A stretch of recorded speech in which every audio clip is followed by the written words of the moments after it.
everyone, I'm Trevor, and today we are at Disneyland to give you a crowd update for fall break. It's the middle of October. How busy is the park? Let's go find out. I know, I changed the intro. Let's get going. There, how's that? I know a couple of you really like whenever I say that, so just threw that in here. We're gonna walk around the hub area here. Just show you some crowd levels this way, Mr. Horsey. And we are gonna go start at Tomorrowland for once. Usually we start at Adventureland, and I have a pattern, a path that's like the optimal path to not do any overlapping, even though the park isn't like super duper designed that way. It's kind of like a hub of a wheel, spoke of a wheel, so do have to do some wiggling here or there. But we're gonna go backwards this time from my optimal pattern. Start off here with Astro Orbiter and Buzz Lightyear Astro Blasters. The line could be longer for Buzz. We see this external queue here that's empty, but they are still going all the way back there, and this line is quite long. Playing the guessing game, I'm gonna say 30 minutes. Let's just say 30 for Buzz. And if we poke over here to Astro Orbiter, we've got a fairly full line as well. I want to say 30 for Astro Orbiter too. In fact, it is posted at a 45-minute wait, which I suppose is possible. Usually I always look at 45 as being the max for this attraction. I'll try to share some more max wait times as we go through, but 45, usually don't see it get much higher than that. Oh, by the way, it is 11:30 in the morning, so it's not even as busy as it could be. Star Tours over there, a 40-minute wait. Most of that line is usually hidden inside the building over there, so not a whole lot that we could look at externally. 40 is kind of high. Astro Blasters here at 25, so it's pretty close to the 30. Did I say 35 or did I say 30? I think I might have said 30 for Astro Blasters. The high for Astro Blasters that I've ever seen is about 55 minutes or so. So anything in the 35 and under is okay if it's busy. If you ride it first thing in the morning, though, it's like a 5-minute wait, and you can ride it like 5 times in a row. Right here. Just as a heads up, there may be fewer walkway portions in this video because it is significantly more crowded than when I usually come up here. And I don't like to film in dense crowds. I don't want to bother other people and or be an inconvenience to them. So if we get into highly congested areas, camera will be coming off until I get on the other side of the congestion. But hopefully we'll show you as much of the crowd levels as possible. At 11:30 in the morning, it's feeling like a 1:30 in the afternoon right now, crowd level wise. So definitely a busier day.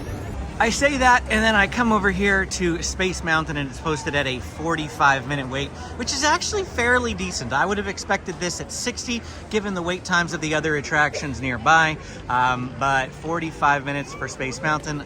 Most of the line is up top. Can't see the line, unfortunately, but that is what we have.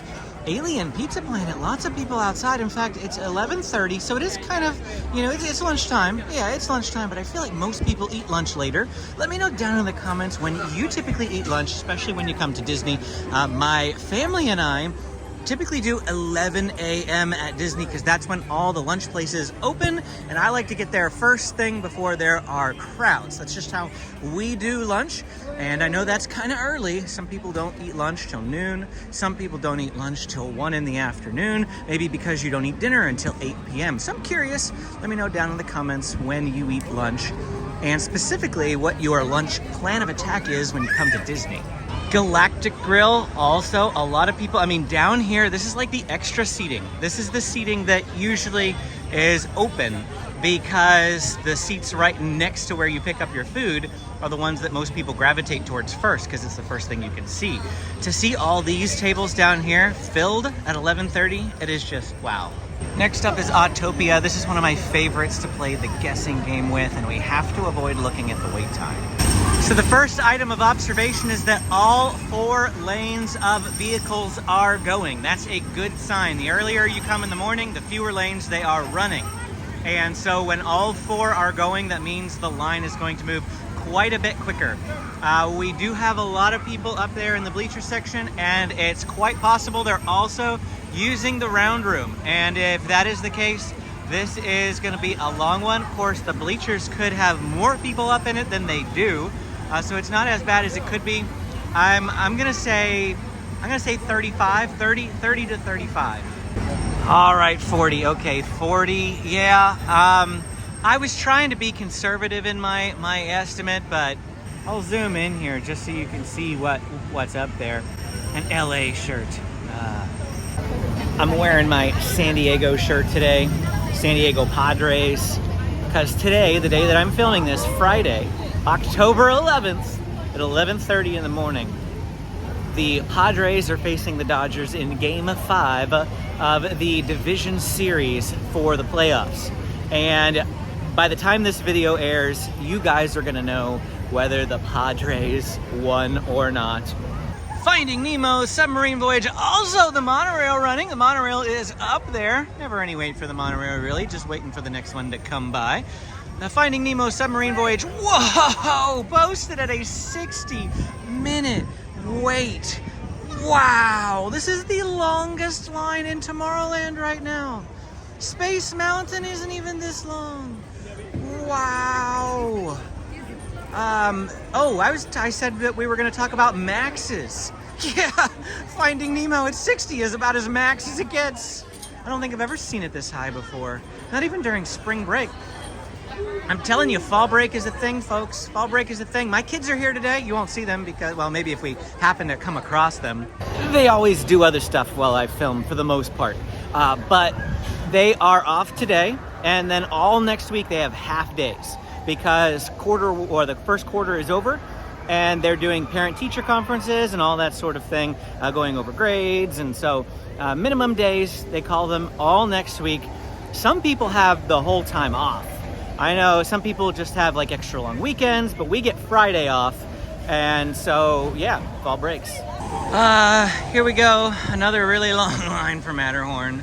Whew. So they can extend this. There are ways for them to extend it even further down than this. So just because the line's full doesn't necessarily mean anything. Averages for Matterhorn are in the 45-minute range. So I would, with this filled, I would expect no less than 45 minutes. But there's a good chance that this is 60 or higher. This could be, just as bad as Nemo. And we were right, 60 minutes. Max on Matterhorn, maxes are difficult for me. The highest I've ever seen it has been like maybe 70, 80. I don't feel like I've seen it much higher than that. But usually when I see high wait times on rides, I just don't go anywhere near them. So the average, I do like to share averages too. Matterhorn average 45 minutes. Anything under 45, hop in line, absolutely, for sure. Coming up on It's a Small World, currently closed as it undergoes its switch to It's a Small World holiday for the Christmas season. And we actually will not, we won't see it till November 15th. It's been closed for 2 months this time. Usually it's 2 weeks when they make the transfer, but they're updating it for the 70th anniversary as well. It'll also be closed again for 2 months after the Christmas season as they continue to work on those updates for the 70th. But they will keep it open as It's a Small World holiday once the Christmas season begins on November 15th. I gotta tell you, I'm a little nervous to go into Toontown. This area is usually crazy packed anyway. On a day like today, that's not so bad. At least not right here anyway. Most of the congestion happens down that way. But we're gonna zip off to the right first when I come over to Roger Rabbit's Cartoon Spin. I think I see it at 40. I think I do. I'll come up close to confirm. And indeed it is 40 minutes. 40 is real good, okay? It's real good. I feel like 60 to 75 is quite normal for this attraction. In fact, I even waited 50 minutes for it once. Not a recommendation, folks, but Well, maybe it is. If it's extremely hot outside, 50 minutes in the air conditioning, oh, it's gorgeous. Mickey and Minnie's Runaway Railway doesn't have a line. Shocker. Is it broken? Oh, there's no sign of the standby. They don't have, oh, they do, the cast members are over here. I'm like, the door's open and there's no cast members. Why? What? The ride's broken. That makes sense. That makes sense. Coming up on Chip and Dale's Gadget Coaster, I see a massively long line, and it's posted at 45 minutes. And here is a look at that line at 45 minutes. I gotta tell you, I probably wouldn't wait in this anything over 30. I feel like 30 is average. So 30 is what you could expect to wait. If it's 45, this is high.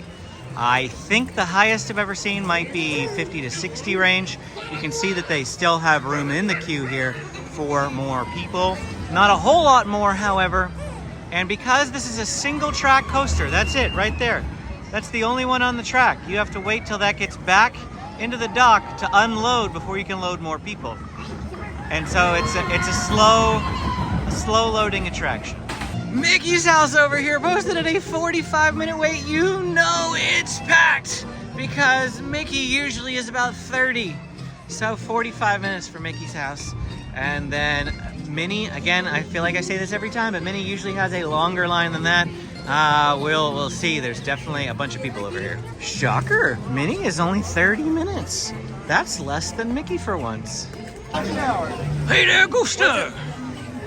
And that was Toontown. Back out we go into Fantasyland. We'll catch back up with you when we're entering that area. If you have watched any number of these crowd updates from me before, you're gonna notice a lot of the same things. Because, well, we do the same thing every month. We loop around the park, we look at the rides, we guess the wait times, we share what the wait times are, maybe I share averages on occasion. You say, this is kind of repetitive. It sort of is, but there's a reason for that. There's a method to my madness. And repetition is really good for learning. And a lot of people say, well, you can eyeball the lines because you're there all the time. I'm helping you learn to eyeball the lines. So the more you watch these updates, the more you get a sense for them yourself.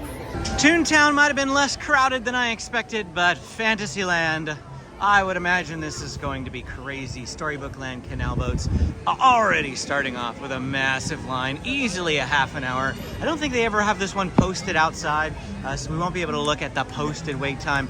We're not gonna go that way, we're gonna go this way momentarily, because that's just way too crowded over there. This way we can come over here and take a look at the Mad Tea Party and eyeball the line over there. Zooming in, wow, not too bad actually, probably about a 10-minute wait. 10-minute wait, like max over there for Mad Tea Party. But of course, it's the Mad Tea Party. And just looking at this is enough to make me go, no, sorry. Alice in Wonderland, wrapping around. Woo. It's gonna be at least 40. It's gonna be at least 40 if it's all the way down there. Yep, it was 40 all right. Here we go, entering Fantasyland proper. First stop on our right is Dumbo the Flying Elephant. Do my eyes deceive me? 50 minutes, 50. The highest I think I've ever seen for this is like 60, maybe, yeah. The line's pretty much all the way to the back. So yeah, probably about 60. That's how long the longest this line gets. 30 to 35 in the average mark. And there it goes. We'll watch it for a brief second. I said a second, I meant it. Over here at King Arthur Carousel, that's a look at the line. That's pretty full too. 15 minutes maybe? I'm gonna say 15 minutes. Had to look at the app, I was right, 15 minutes. That's about as long as it gets too. You don't get much longer than 15 minutes for King Arthur Carousel. Casey Jr. Circus Train actually doesn't look too bad. Let's get a little closer. This one can tend to be long. I feel like I really hardly ever see it under 20. So the average is probably like 20 to 30. There's not a whole lot of queue space with this attraction. So it also maxes out at about like 35, maybe 40. I'd say it's probably in the 20 range. It's just because it's kind of a slow loader. In fact, they have it posted at 35, and the only reason that would be the case is that they're only running one train. They sometimes will run 2 trains, and that will speed it up. But if it's 35 with that line, it's got to be only one train currently. Oh, King Arthur Carousel line longer than I anticipated and expected. Still only 15 minutes? Wow. I didn't even know that they could wrap this far down here. This is probably more like 20, even though it's not posted as such. Pinocchio's Daring Journey line, not too terrible. It is on the outside. That one's probably 15 to 20 as well. Maybe on more like the 20 range. Hopping to the other side of the carousel, we have an absolutely slam-packed line for Mr. Toad's Wild Ride. Definitely nothing under 25 minutes if it is this packed. Yep, listed at 30. 30 for Mr. Toad's Wild Ride. The entire queue is full. It doesn't really go above 30 because of that. There's just no space for any more people in that attraction. We are seeing a lot of rides at their worst or really close to their worst today. It's a Friday. Fall break Friday. Probably about 12 o'clock in the afternoon by now. Peter Pan's Flight. Let's see what the queue is for this one. Only posted at 40. 40 for this attraction is lies. Straight up lies. I've never gone in this ride whenever it's been posted at 35 or higher and waited less than 55 minutes. Snow White's Enchanted Wish, 30 minutes. Completely full queue. It's about as high as it gets. Doesn't get much higher for Snow White's Enchanted Wish. We're gonna actually head out this way, go through the castle this direction and go to Frontierland next. Although maybe we'll take the back way. I know it's fun to go through the drawbridge there, but this back path a little less congested. Let me add this caveat about Peter Pan. I have not ridden it since they made the changes to the DAS pass. And I feel like the large majority of the reason why the standby wait time lied was because of the huge amount of DAS people coming in for that ride. It is the most popular ride for the DAS pass, and that would slow things down considerably. They've started restricting who gets it. I'm not going to get into the politics of that. They're preventing people who legitimately need DAS now from getting it in an effort to stop the abuse, because there was a lot of abuse. And I don't think Disney made necessarily the right move for the DAS people who actually need that pass, Disability Access Service. However, because of the restrictions, it's possible that the line is not as bad as it used to be. We are passing the fairy tale area where you can meet different princesses. So just wanted to show you the line for that. We'll pop in to the Fantasy Fair area here. One thing I kind of have yet to do in my Disneyland bucket list is come to this area at night and see Rapunzel's tower lit up. And I've heard that it plays music and that sort of thing. Like there's this little sort of experience that you can have here in the Fantasy Fair area. I've never done that at night though. Royal Hall, Greet the Princesses, a 60-minute wait. That's what it's posted as, 60-minute wait. And you can eyeball the line. I've never actually waited this. The princesses rotate and vary, so if you ask, they'll never tell you what princesses are here because there might be a certain princess available when you hop in line, but by the time you get through the line, that princess is on break and it is somebody else. So they'll never tell you what princess is out, but they might tell you the princesses that you might get, like all of the ones that meet here. Next up is going to be Frontierland. Adventureland, which is really, really close by, is actually going to be the last place that we visit on this tour. We're going from Frontierland up to Star Wars Galaxy's Edge, down through Bayou Country, New Orleans Square, and Adventureland. That is our itinerary for the remainder of this video. Rancho del Zocalo here off to my right. This is where my family ate lunch for today. We tried some of the newer items here. We have not yet had a chance to try. On your screen, you'll see the carne asada fries. And I had these. The cheese sauce for the carne asada fries is very spicy, surprisingly so. We did not know that it would be spicy, had a nice kick to it. And then Amy and the boys got the Sonora bowls. First up, you're going to see the beef Sonora bowl, and this is how it's supposed to look, how it's made. And right next to it is the boys' chicken bowl. We asked only for rice for them, and we asked for everything off to the side. So it's because the kids don't like that stuff, and they just wanted the regular rice bowl. So you can get them both ways, with everything on it or with everything on the side.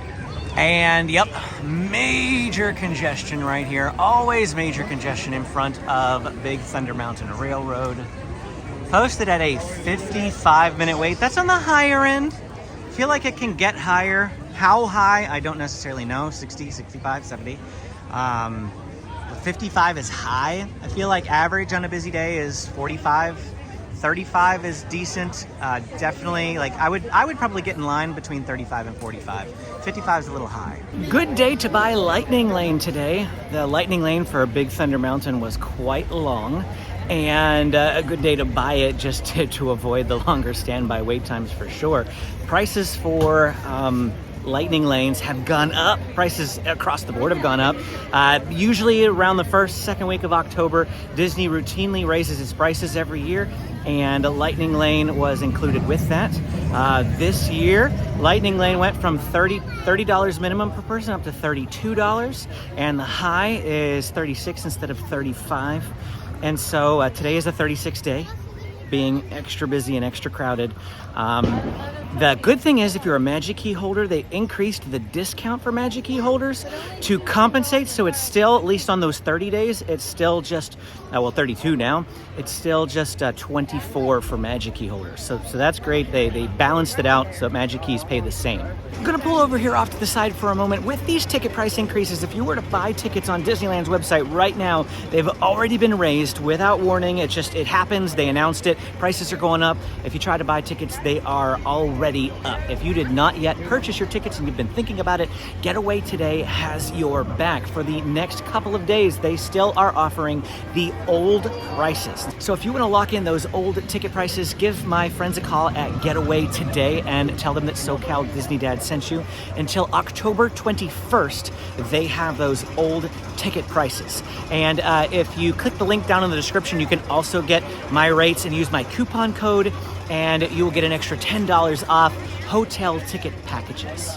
Perhaps not my typical little getaway spiel. I am an affiliate with Getaway Today. We have always used Getaway Today to book our Disneyland vacations prior to moving to Southern California and becoming... go Padres! Woohoo!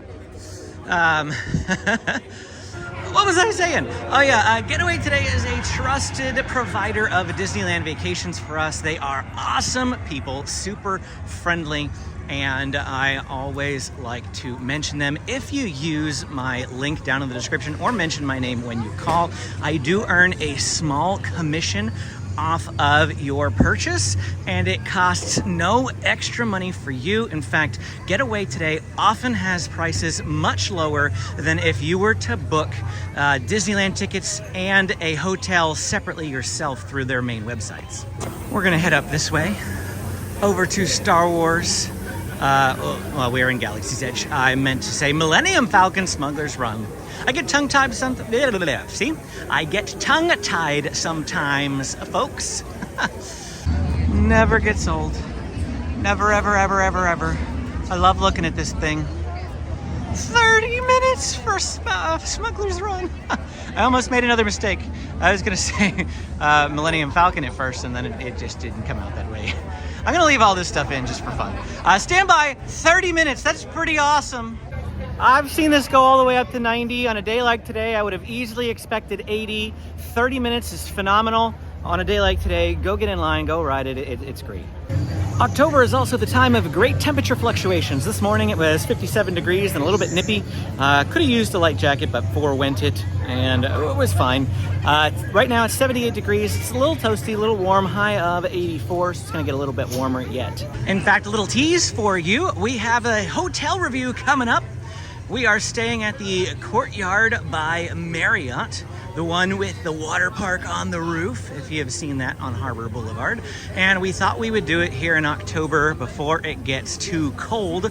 Pretty nice warm temperatures right now, perfect water park temperatures. And so we're gonna go do that later. There will be a separate hotel review for the Courtyard by Marriott, and Getaway Today made that possible for us. There'll be more information in that video, but again, just love Getaway Today. They're really awesome people. I promise I'll stop talking about it here in a second, but they price match too. I don't know if you knew that. They price match. They can't price match the military discounts that Disney hands out, like the direct military discounts, but they have their own military discount, and they will price match other providers like Undercover Tourist. So if you really prefer to use Getaway Today, but Undercover Tourist has a better price, Getaway Today will price match it for you. I feel like Undercover Tourist is more of like a East Coast thing. Getaway Today is more of a West Coast thing, but they both do offer both coasts. So that's something to keep in mind as well. Well, here we are walking towards Star Wars Rise of the Resistance now. That's what I started to say earlier when I was going to mention Smuggler's Run. Star Wars Rise of the Resistance or Millennium Falcon Smuggler's Run. They both have these like little prefixes to their names. Sometimes it gets confusing, especially with Star Wars Galaxy's Edge. In fact, I can't bring myself to call this Star Wars Land. If I ever call this Star Wars Land, you have the right to berate me in the comments. Star Wars Galaxy's Edge, or if you want to be extra great, Batuu. That is the way that we should refer to this land as a Star Wars fan. Now, we're just going to come over here. We're going to check the wait times before we see the line. I know that the camera never likes it, but 105 minutes, currently posted at 105 minutes. That is the highest I have seen it since spring break. The highest. In fact, we were here 2 weeks ago, and it was... I think we rode it at 35, but I saw it at 15 at one point, which was insane. 135 minutes, I believe, is the highest that I've ever seen this attraction. It's at 105 right now. That is an hour and 45 minutes for those who are challenged with conversions. An hour and 45 minutes. But the longest I've ever seen it is 2 hours and 15. Lots more space could be filled down here. The real tell for crowds is going to be how long the line for Davy Crockett's Explorer Canoes is, as well as the many adventures of Winnie the Pooh. Although the Winnie the Pooh, not so much anymore. It used to be a good gauge, like if it was 25 minutes or longer, you knew the park was slammed because it really never got above 15. And then they closed it since May till like when? Sometime in August. Maybe it was end of July. Anyway, it was closed for several months, and so people then have been flocking to that attraction because they've missed it, and it's had longer lines since then. We're gonna swing to our right to head down into Bayou Country now. Takes me a little while every time I have to think about it, physically not call it Critter Country. What is this line? It is wrapping all the way around the wall. Is that Winnie the Pooh? Is that looks like Winnie the... This is insane. What? That is Winnie the Pooh. Whoa. Not enough time in the day. The current posted wait time is 40 minutes, but man, if it's wrapped all the way towards New Orleans Square, even with this extended queue open, I mean, maybe they just opened this because it does look, oh yeah, they must have just made this bigger because they're filling in lots of people now, but I have a hard time believing that's even 40. It's got to be longer. That was a tell, all right. Wow. Trouble is, I got to get back out of here. I'll meet you on the other side. Well, they did manage to alleviate the congestion that was right through this area a moment ago. They've got it all in the Winnie the Pooh line now. Must have just been a huge surge of people that suddenly came over for Winnie the Pooh. And the line for Davy Crockett's Explorer Canoes is actually not too bad. There's a couple of people down here, but it's like 10 to 15 minutes max. Nothing terrible here. When you see that attraction sticking out of the queue and wrapping through this area, then, I mean, the Winnie the Pooh line was still just as insane. Haunted Mansion Holiday still on virtual queue. I get the question all the time, when will this come off a virtual queue?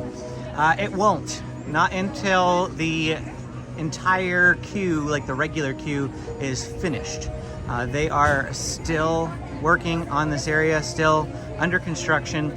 You can see the construction walls straight ahead, and it will remain on virtual queue until the regular queue is ready to accept guests. It has nothing to do with popularity and everything to do with physical space for people. And we're gonna go down here to try to avoid some of the crowds. There's a line for people going over to Tom Sawyer Island. The raft on the other side is completely packed and full. I don't like going over to Tom Sawyer Island because I feel like it's too much of a chore to get over there. Between the waiting on this end and the transfer over there and the getting out and the waiting on that end to come back. If it were easier to get over there, I probably would. It's nice to go over there every now and again, especially on a day like today when it's so busy for the rides. It's actually a good day to consider doing the things that aren't rides here in the park. And Tom Sawyer Island, especially if you have littler kids, is a great one for them just to go over and enjoy and explore. Benjamin loves going over there, and we could kill like an hour and a half over there easy, just enjoying and running around. It's great fun. It's just, like I said, a little bit of a chore to get to. Pirates of the Caribbean, 50-minute posted wait. Let's go take a look at the line. Oh, yeah, you can tell it's especially busy.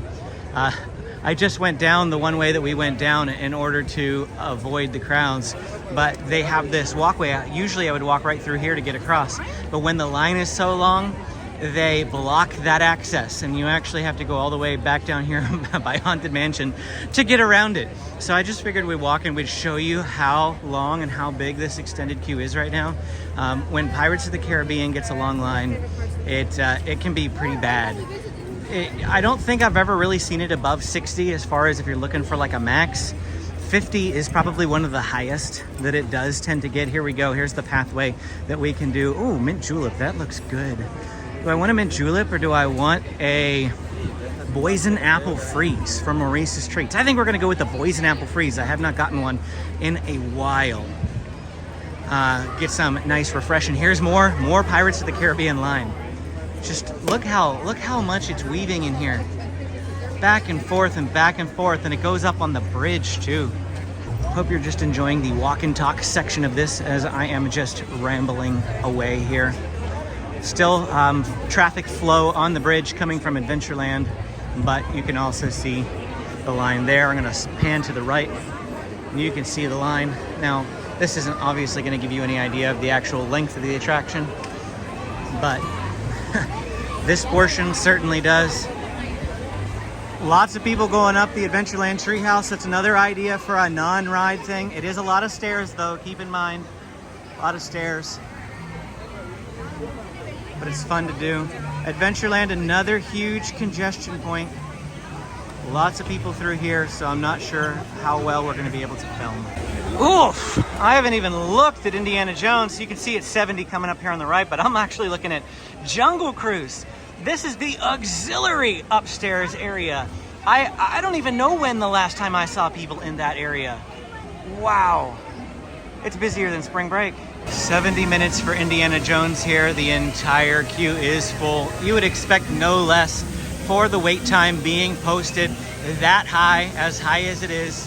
What I'm really shocked about is that they actually aren't using the extended queue for Indiana Jones. I've actually seen it go all the way over here to where they have to have a cast member manning here to send people across the way, and they have them up there. But it's possible because Jungle Cruise is using that building right there. This would be all they really have for Indiana Jones, but still at 70 minutes, I'm surprised they haven't needed it. It's possible that's just because there's a lot of lightning laners, which is slowing down the external queue, even though there's not actually that many people in it. That's just one possible idea here. Jungle Cruise only posted at 40 minutes on the app, but the physical sign outside does say 60 minutes. I would be inclined to believe the physical sign, given the auxiliary room is in use, versus the Disneyland app. And we are back to the hub. Before I call it a day, we are gonna go get a Boysen apple freeze. And we are currently at Maurice's Treats, just outside of the Fantasy Fair Theater. The Tangled show is going on over here as I'm in line.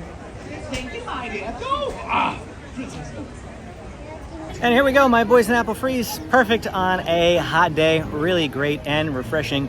poison apple. Exactly what it sounds like. That's going to be it for us here today for this crowd update. What an insane day of crowds it was. If you have questions, drop them in the comments below. I'm always happy to answer them. Don't forget to hit that like and subscribe button on your way out. Click this video to keep watching. Thanks for watching, and we will see you again next time.